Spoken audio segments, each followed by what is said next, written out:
Ele permanece fiel. Amém. Vamos meditar na palavra de Deus, lá no Evangelho de Mateus, capítulo 16. Mateus, capítulo 16, versículo 5.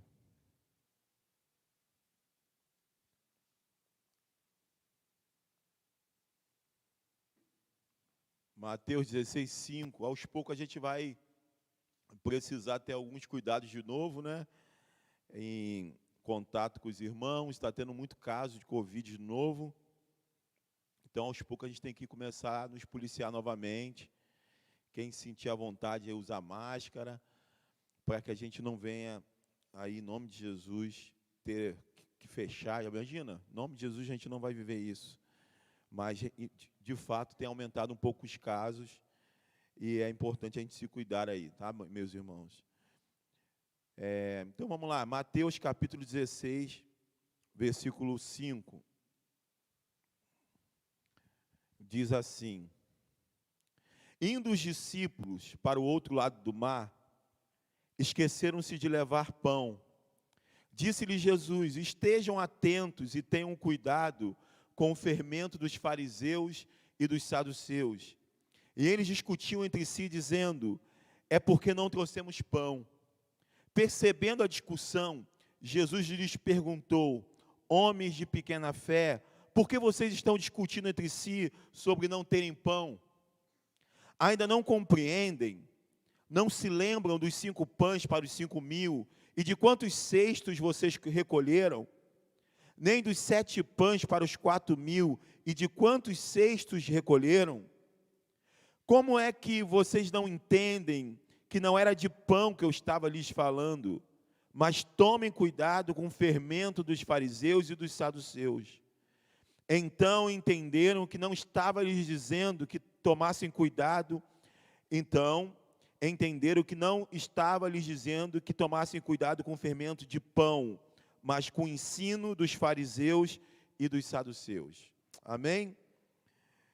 Vamos orar? Senhor, nós oramos agora para que nesse momento a gente venha compreender, entender aquilo que o Senhor tem para nós, que a gente saia daqui sem dúvidas, que a gente saia daqui entendendo explicitamente o porquê saímos de casa, o porquê que nós estamos assistindo esse vídeo, que nós tenhamos a total compreensão daquilo que o Senhor quer transmitir nessa noite aos nossos corações. E para que isso aconteça, nós necessitamos que o Teu Espírito nos auxilie, fazendo a gente abrir nosso entendimento, fazendo a gente ter atenção.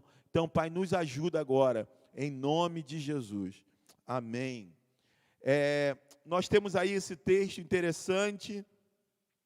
Antes desse diálogo aqui, se você for ver o contexto, você vai ver que é até interessante essa questão de contexto, o cuidado que a gente tem que ter com o contexto das coisas, que quando, às vezes, um versículo se populariza, todo mundo fala, vira meio que um jargão.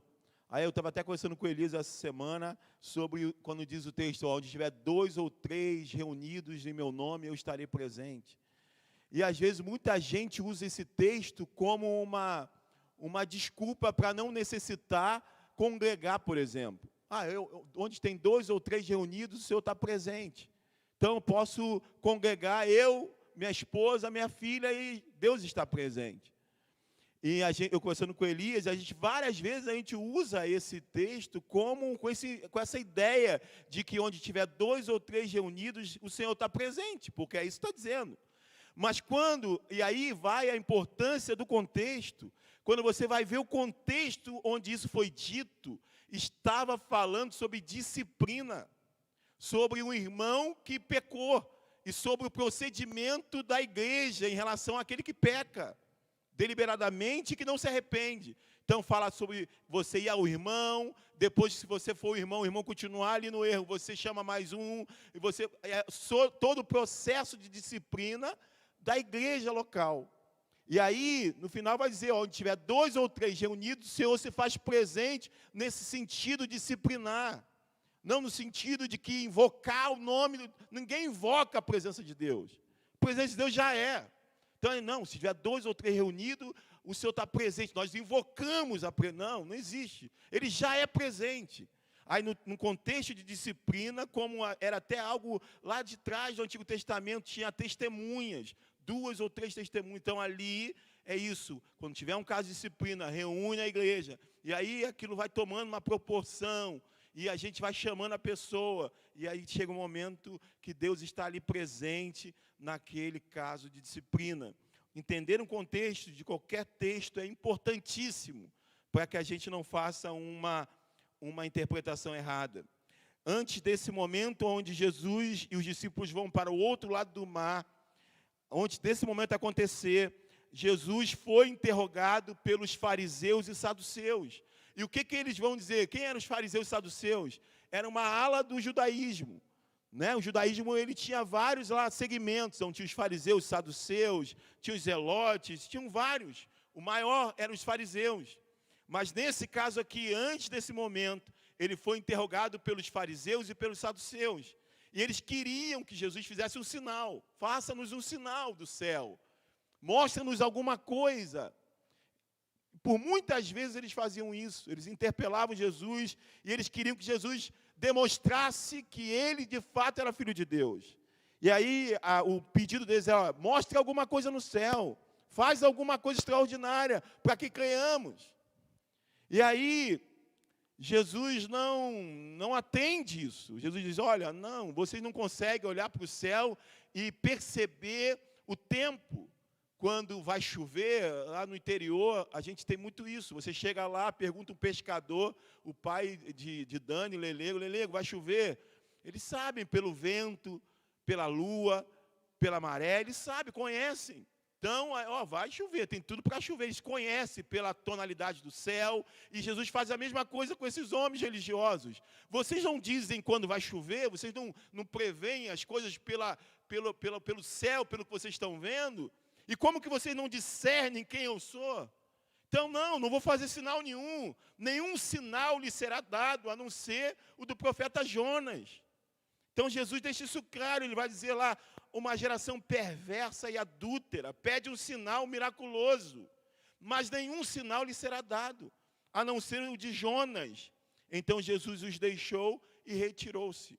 Então, é nesse contexto que Jesus estava. E depois desse momento, eles vão para o outro lado do mar, Jesus e os discípulos. E após esse momento, lá no versículo 5, é que foi o que nós lemos. Então, indo os discípulos para o outro lado do mar, aí nós temos aqui um destaque aqui do evangelista, que ele diz assim: esqueceram-se de levar pão. Disse-lhe Jesus, no versículo 6, estejam atentos e tenham cuidado com o fermento dos fariseus e dos saduceus. E eles discutiam entre si, os discípulos, dizendo: é porque não trouxemos pão.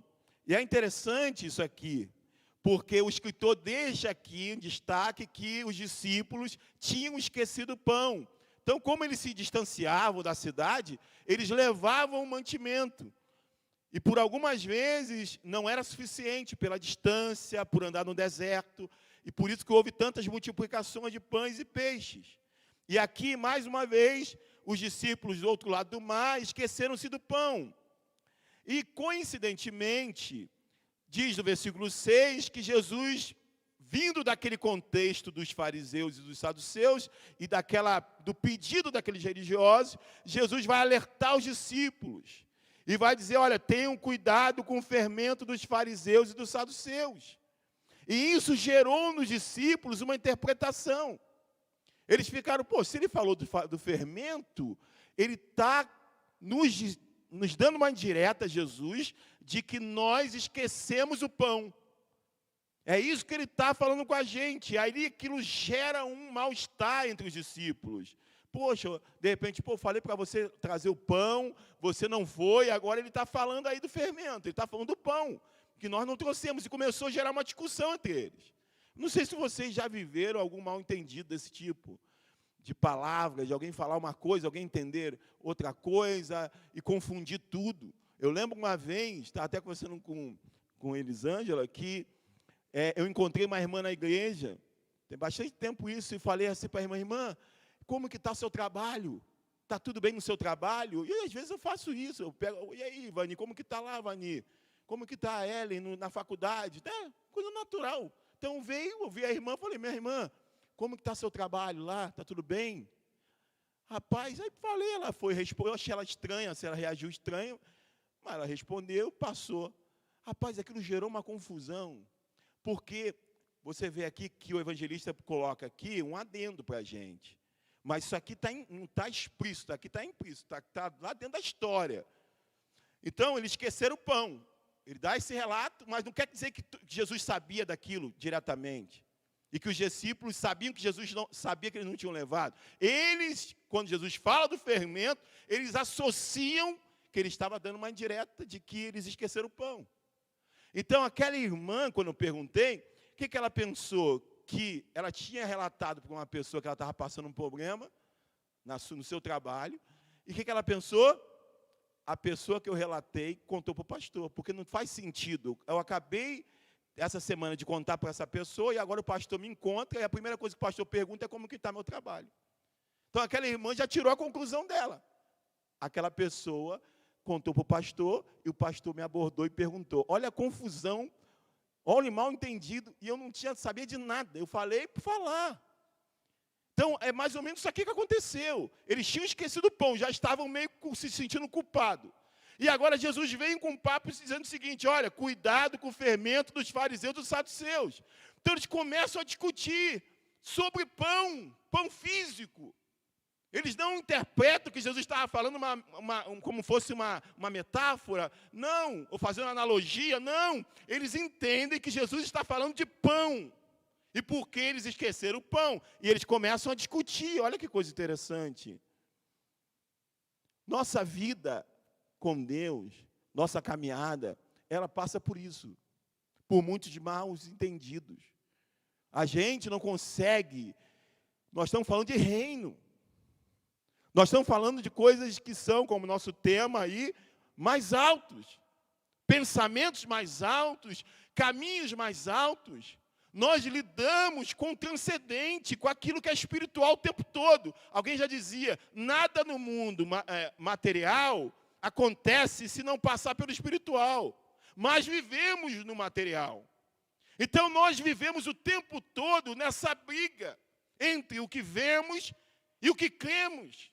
Vivemos o tempo todo tentando decifrar as coisas, porque além dessas paredes eu não enxergo. Aqui dentro já está difícil, se eu esquecer o óculos, pega. Nós somos limitados no tempo e no espaço. Eu não sei o que está acontecendo lá na minha casa nesse momento. Nós somos limitados. Necessitamos de tecnologia para poder fazer isso para a gente. Fazer um monitoramento em algum lugar que a gente não está. Ou seja, nós não temos como enxergar além do que nossa visão pode alcançar. Então, vivemos o tempo todo tendo esses mal entendidos, entendendo uma coisa, lendo uma coisa. Rapaz, quantas distorções acontecem? Por essa dificuldade de falar do reino de Deus e de estar na terra. Então, a gente comete uma série de erros, de equívocos. Acabamos de falar de um, né, o texto lá fora do contexto, onde tiver 2 ou 3 reunidos, o Senhor está presente. E o cara começa a divulgar isso nesse sentido errado. E isso, todo lado que você olha, há uma confusão entre o fermento que foi dito e o pão, que se você está pensando que é o pão. Então, nós cometemos e vivemos o tempo todo nesse conflito. E os discípulos não eram diferentes da gente. Toda hora eles entendiam errado. Toda hora eles tinham entendimento, eles estavam ali. É lindo. Abandona barco, abandona a família, abandona a profissão, abandona tudo, se torna pescador de homem, abandona tudo. É lindo, mas não podemos pensar que por ter esse altruísmo, eles já estavam prontos. Era uma guerra de entendimento. A ponto de uma mãe de um pedir para que 2 dos seus filhos, um sentasse à direita e à esquerda de Jesus, no seu reino. E os outros não saíram pior do que aquela aquela mãe e aqueles discípulos, porque os outros começaram a brigar, porque, que ideia foi essa e não me chamou? Que ideia boa foi essa que não me colocou na frente? E aí Jesus tem que chamar, rapaz, vocês não entenderam nada. Vocês estão totalmente equivocados. Vocês estão confundindo fermento com pão. Fermento no sentido que eu estou falando e o pão físico. Toda hora isso acontece. Então, nós vivemos de muitas dessas interpretações equivocadas, porque estamos lidando com algo que é do alto e estamos aqui na terra. Estamos lidando com algo consumado, vitorioso, poderoso, mas, ao mesmo tempo, ainda há um processo a acontecer nesse nosso tempo, Cronos. No Kairos, Cristo venceu, mas no nosso Cronos, a gente ainda está labutando, a gente está lutando ainda. A gente ainda tem uma cruz para carregar. Então, isso gera na nossa cabeça uma confusão muito grande. E é isso que está acontecendo aqui. Aí no versículo 8, diz que, percebendo a discussão, Jesus lhes perguntou: homens de pequena fé. Então, percebam que não é um mal-entendido pequeno. Não é uma coisinha qualquer, é um mal-entendido sério. Porque Jesus já chega dizendo, olha, percebendo a discussão, ele perguntou: homens de pequena fé. Por que vocês estão discutindo entre si sobre não terem pão? Olha que coisa interessante. E há uma versão que fala que penetrando nos seus pensamentos. Essa aqui ela é mais direta, porque ela fala que percebendo a discussão. Mas há uma versão que diz penetrando nos seus pensamentos. Jesus como penetrasse, porque os discípulos normalmente eles não discutiam na frente de Jesus. Eles ficavam meio temerosos. Então aquilo ali era uma discussão assim meio velada. Dentro deles, isso é pão. Esquecemos o pão. Isso vai pegar, esquecemos o pão. E aí diz que penetrando nos seus pensamentos, ele disse: homens de pequena fé, porque vocês estão discutindo entre si sobre não terem pão. Aí ele vai dizer no 9, ainda não compreendem? Não se lembram dos 5 pães para os 5.000? E de quantos cestos vocês recolheram? Nem dos 7 pães para os 4.000, de quantos cestos recolheram? Como é que vocês não entendem que não era de pão que eu lhe estava falando? Mas tomem cuidado com o fermento dos fariseus e dos saduceus. Jesus vai falar, homens de pequena fé, e a gente só entende porque ele foi tão duro ou tão direto em dizer que eles eram homens de pequena fé, na sequência, quando ele diz: por que vocês estão discutindo entre si sobre não terem pão? Por que Jesus está falando isso? Porque se há um histórico de multiplicação de pães, se há um histórico de 5 pães para 5.000, e de ter sobrado, se há um histórico de 7 pães para 4.000 e de ter sobrado, não faz sentido eu me preocupar, porque eu esqueci o pão, porque ele já deixou claro que pode ter 5, pode ter 7, ou pode não ter nenhum. Ele é o Senhor do tempo, do espaço. Ele tem controle sobre o pão, sobre as padarias, sobre os padeiros, sobre a farinha de trigo. Ele é Senhor de todas as coisas. E a gente está limitado na ideia do pão. Esquecemos o pão. Não temos o pão. E agora? E é isso que ele confronta eles. Por que vocês estão discutindo isso, homens de pequena fé?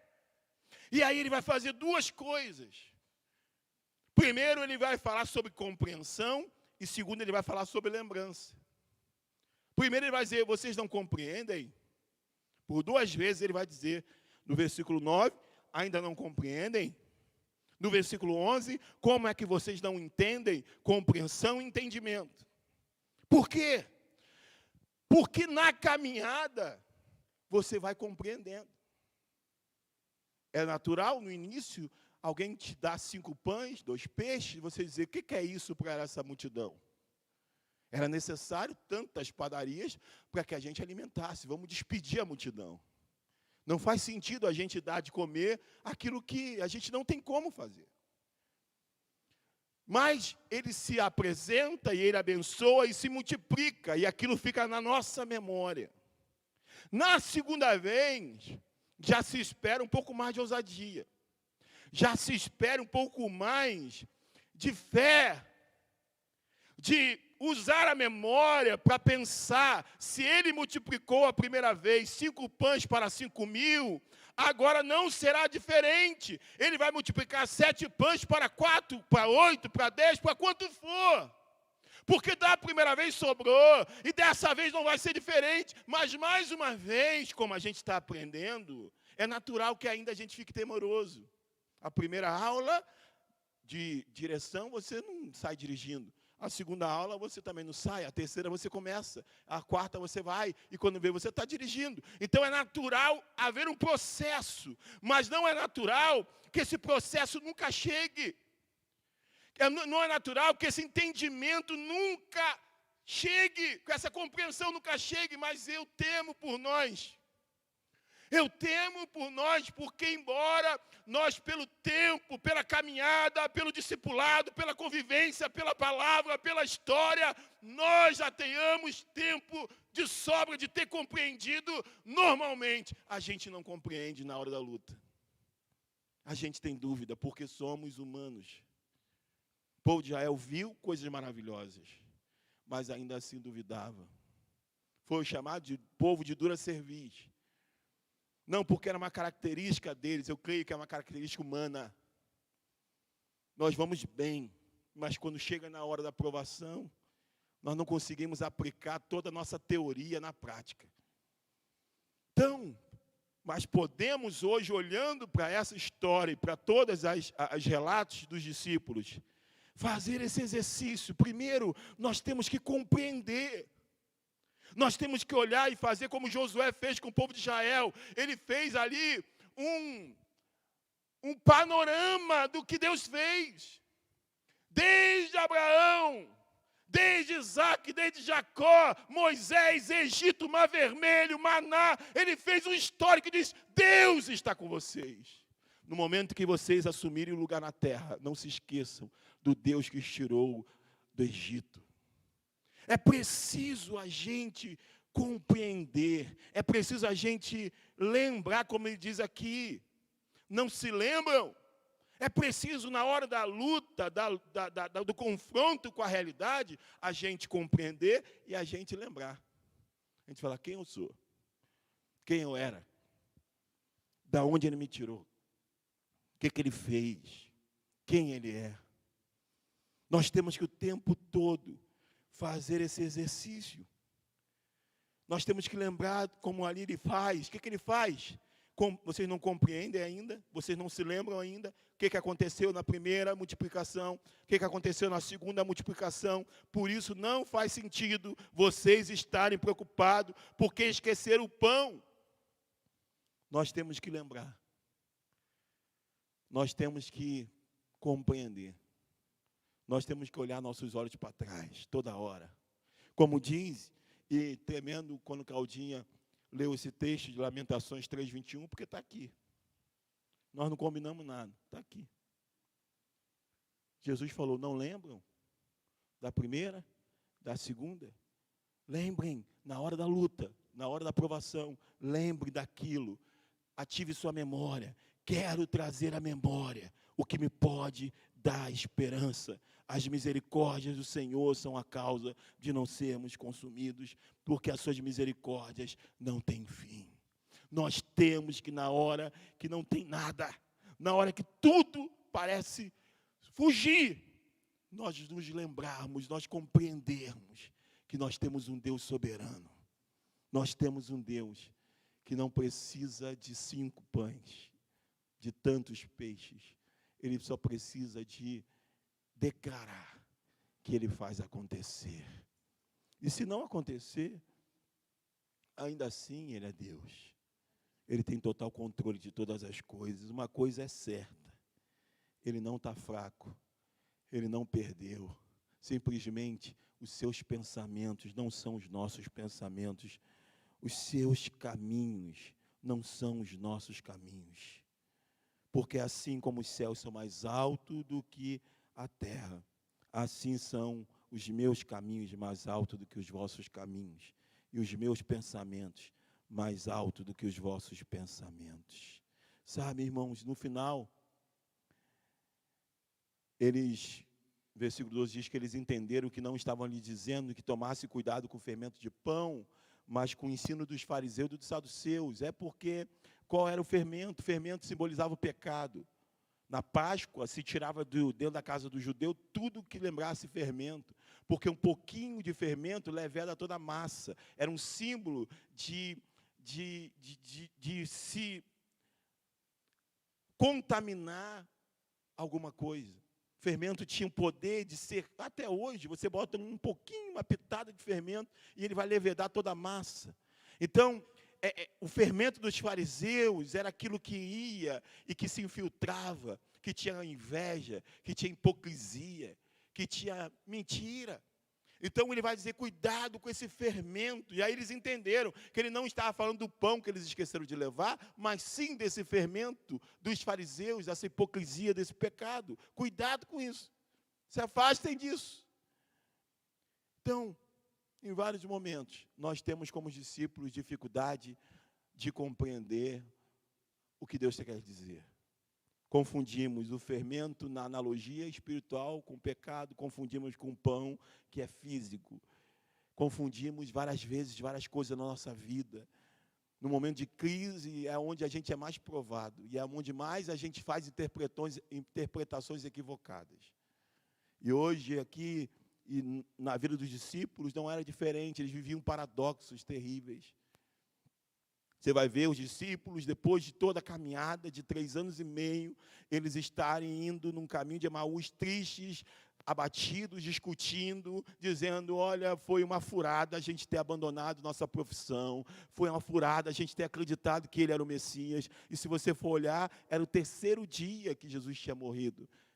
E era o 3º dia que ele tinha prometido ressuscitar. Eles não deram nem tempo de se fechar aquele 3º dia. Eles já concluíram que aquilo era um fracasso, que era uma mentira, que era mais um que tinha aparecido e que tinha enganado todo mundo.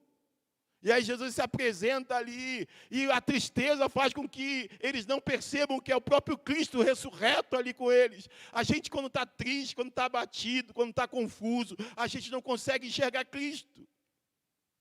E aí ele começa a perguntar, o que vocês estão conversando, vocês estão aí discutindo, que conversa é essa? Parece que vocês estão aflitos. E eles começam, não, você não sabe o que aconteceu. Como que você que está vindo, parecendo vindo de Jerusalém, não sabe o que aconteceu? Que havia um homem chamado Cristo, que nós achávamos que era ele que libertaria Israel, mas hoje já é 3 dias que ele foi morto e nada aconteceu. E aquele homem andarilho que estava ali com eles, que eles não sabiam que era Jesus, começou a abrir as Escrituras. E é isso, igreja. Lembrai-vos, vai lá nas Escrituras, veja quem o nosso Deus é, veja o que ele fez. Vá na Escritura do teu coração, da tua história, da tua família, veja o que ele fez na sua vida. E lembre, diz que quando ele começou a falar para aqueles discípulos, diz que depois eles vão dizer, porventura, nosso coração não ardia, quando pelo caminho ele nos apresentava as Escrituras. Somente quando eles chegaram a casa, convidados por Deus, que eles não queriam largar. Eu não quero largar esse andarilho, eu não sei quem ele é, mas ele está falando coisas que está voltando a aquecer meu coração. Minha fé estava fraca, mas o que esse homem está dizendo começou a aquecer de novo meu coração. E aí quando ele parte o pão, eles o reconhecem, e ele desaparece, e eles voltam lá para Jerusalém correndo. Então eu fico imaginando aquela volta deles, e chegam lá para os discípulos, olha, ele ressuscitou, nós o vimos, e aí, olha, mas aqui também apareceu, e daqui a pouco ele aparece no meio deles, minha paz seja convosco.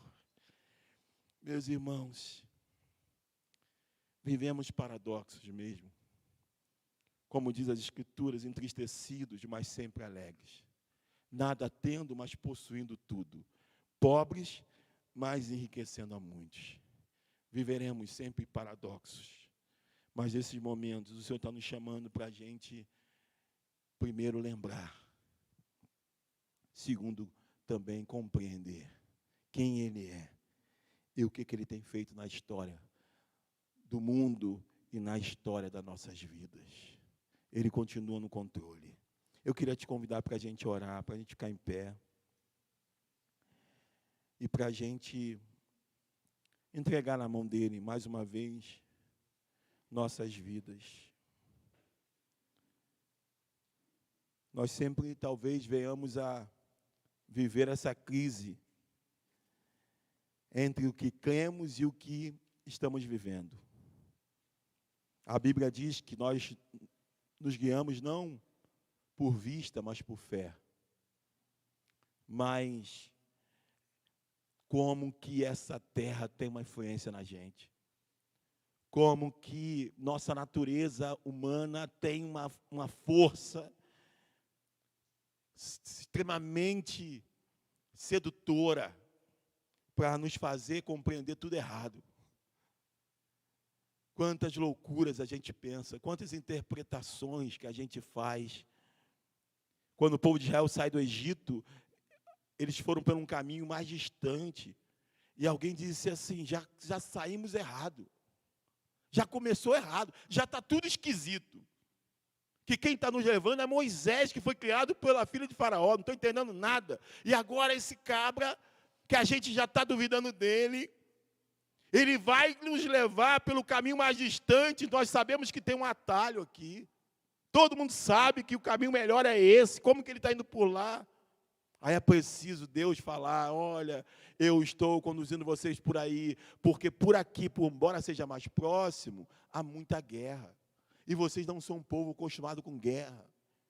E se vocês forem por ali, vocês vão se amedrontar. Então eu, por precaução, porque eu sou o Deus soberano, mas eu não quero tornar vocês robô.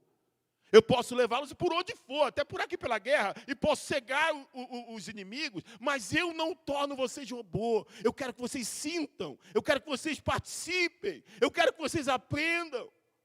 Aí eles vão, e toda hora há uma compreensão errada do que ele está fazendo e do que ele quer fazer. Contra Jericó, por que tem que dar tantas voltas? Por que tem que tocar buzina? Por que isso? Por que aquilo? Tudo parece não bater, tudo parece não fazer sentido. Até o momento que a gente entende e diz, agora eu estou entendendo. Coisas na minha vida mais difíceis de entender.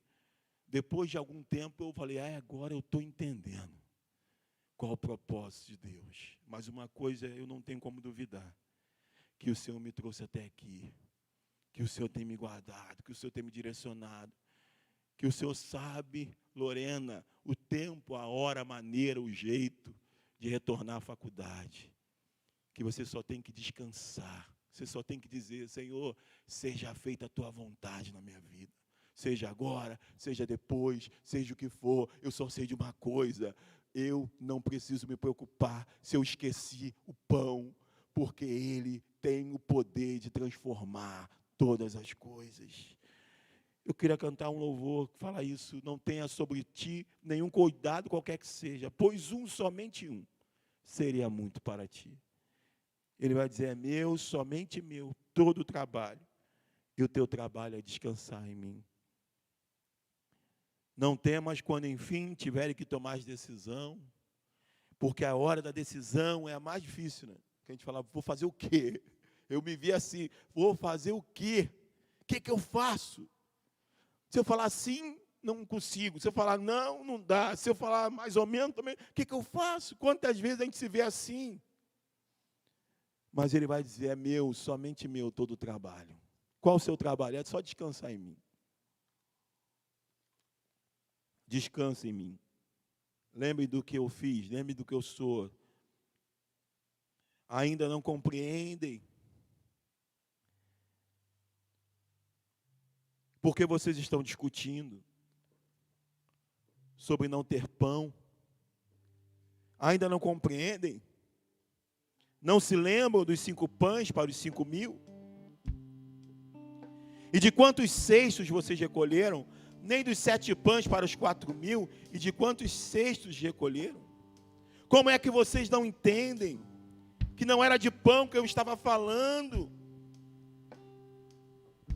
Eu sou o Senhor, diz. Eu Sou o Senhor. Quem é este que até o vento e o mar lhe obedecem?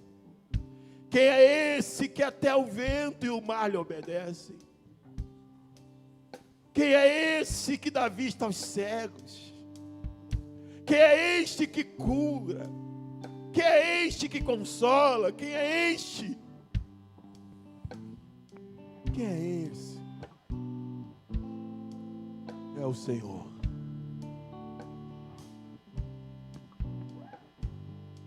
Declare isso. Não tenhas sobre ti um só cuidado, qualquer que seja,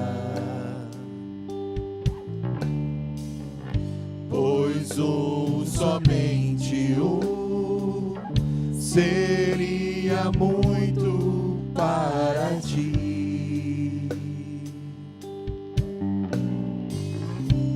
É meu, somente meu, todo trabalho. E o teu trabalho é descansar em mim. É meu, somente meu, todo trabalho. E o meu trabalho é descansar em mim. Não temas.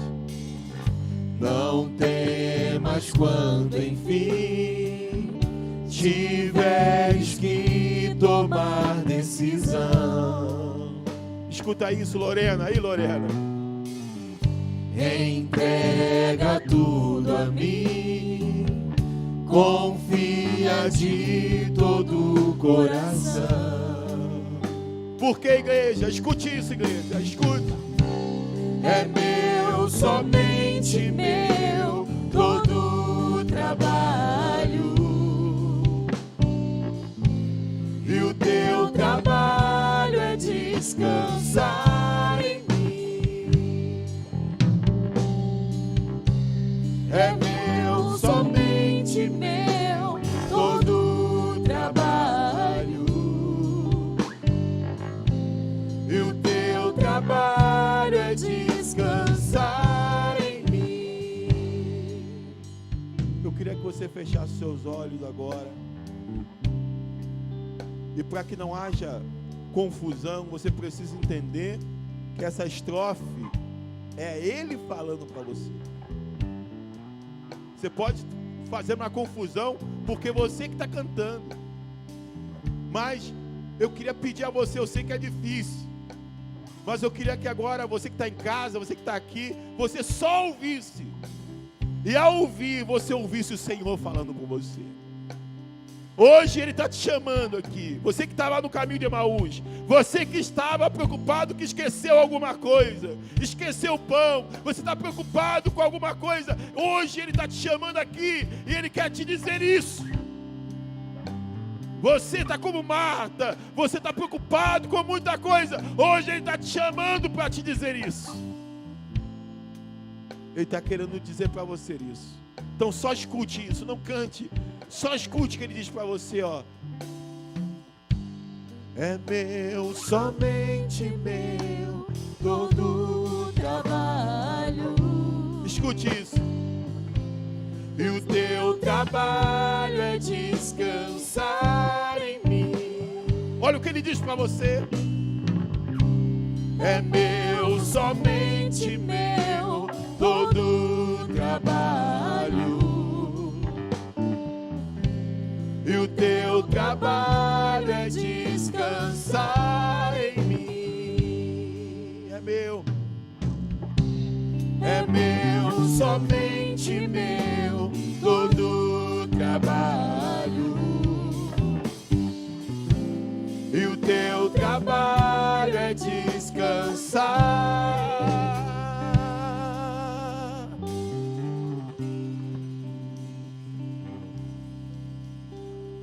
E o teu trabalho é descansar.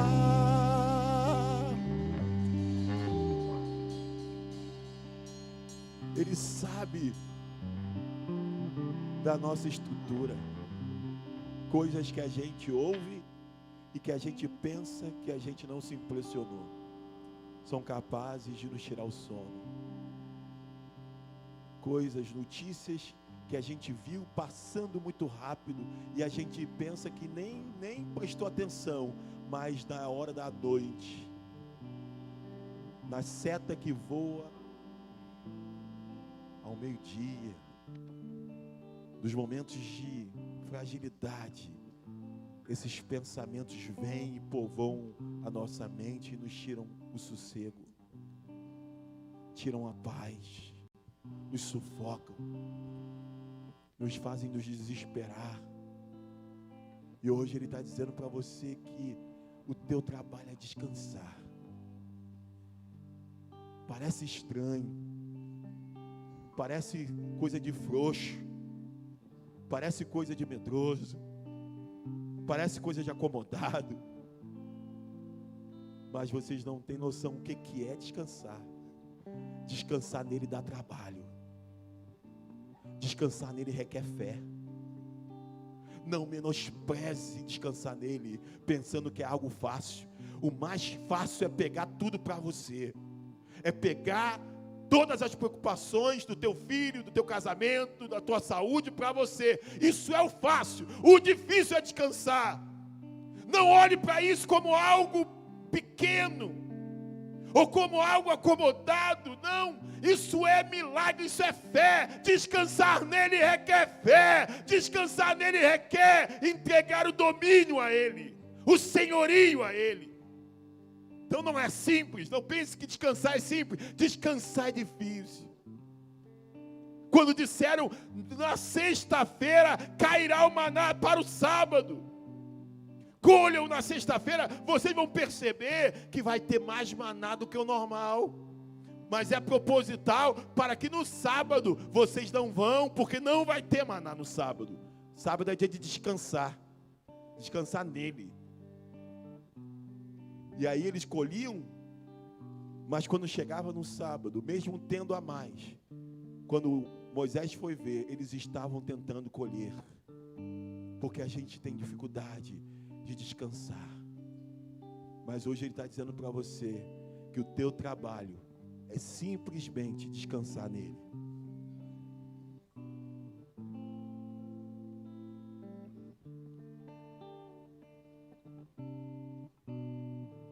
Respira fundo aí, respira fundo. Respira fundo. Respira.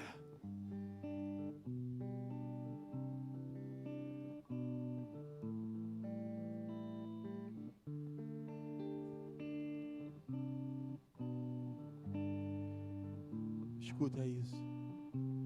É meu, somente meu, todo o trabalho. E o teu trabalho é descansar em mim. É meu, somente meu, todo o trabalho. E o teu trabalho é descansar em mim. Você crê nisso? Amém? Você pode aplaudir a Ele, então. Você pode agradecer a Ele. Obrigado, Jesus. Obrigado, Jesus. Louvado seja o teu nome.